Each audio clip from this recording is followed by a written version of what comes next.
the war, Axios, The Guardian, the Atlantic Council, all of them were reporting that Zelensky, even though he ran on an anti-corruption ticket, has, through the Panama Papers and other such leaks, has stashed his millions offshore like most corrupt oligarchs have. And so even before the war, his corruption was known. And then you fast forward to what he's done over this weekend with the banning of 11 opposition parties. And I want to note at this stage that he banned these opposition parties, including, as you mentioned, Tucker, the second largest in his parliament, while the Nazi elements, and I use the word Nazi, not neo-Nazi, because these are actual Nazis that aren't neo in any sense. They're the continuation of Nazis as we know them and study them in history. And Bandera, the man that they revere, was actually a Nazi, and they've made him into a national hero and icon.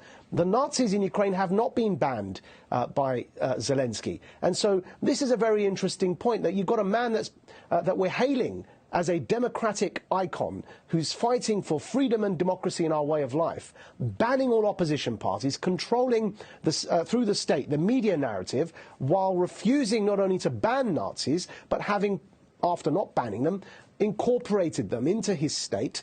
Azov, as a battalion, formally serves in the Ukrainian National Guard. Now, people say to that in response, yeah, but Maджid, there are racists in every country. No, the analogy here is, imagine, Tucker, in America, the KKK had a formal battalion in the US military. That's what we've got with swastikas and Nazi insignia inside the Ukrainian army. And then people would say, well, what do you want to do? Putin invaded their country. Of course, they have to fight. And I find this line of argument absolutely absurd, because the best analogy is with Syria. Now, Putin allying with Nazis in Ukraine to defeat Putin is as absurd as allying with ISIS in Syria to defeat Putin. You've got an extremist, an armed, extreme terrorist militia known as ISIS. None of us ever had any moral difficulty in understanding that Assad was a dictator, that Putin's support for Assad was wrong, but the people opposing him, the jihadists, were also